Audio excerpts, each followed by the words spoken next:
దీపారాధన చెయ్యాలి అంటే రోజు తలస్నానం చేయాలా?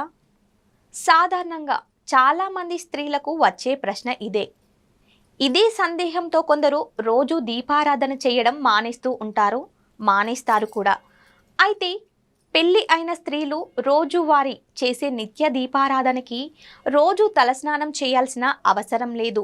మామూలుగా స్నానం చేసి పాపిటిలో కుంకుమ ధరించి నిత్య దీపారాధన రోజు చేసుకునే పూజలు చేయవచ్చు. స్త్రీల పాపటిలో గంగమ్మ నివాసం ఉంటుంది.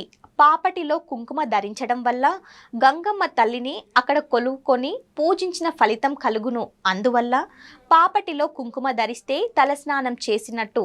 రోజు తలస్నానం అవసరం లేదు. అయితే ఏదైనా వ్రతం, పూజ, నోము చేసినప్పుడు తప్పక తలస్నానం చేయాలి.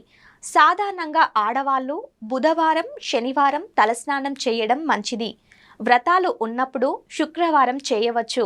మైలు, శూతకం ఉన్నప్పుడు ఖచ్చితంగా 1, 3, 4, 5 రోజుల్లో తలస్నానం చేయాలి. ఆ సమయంలో తిని తాగి మిగిలించింది ఎవరికి పెట్టకూడదు. అసలు పెట్టడం వల్ల తిన్నవారికి, పెట్టిన వారికి కూడా ఆర్థిక ఇబ్బందులు వస్తాయి.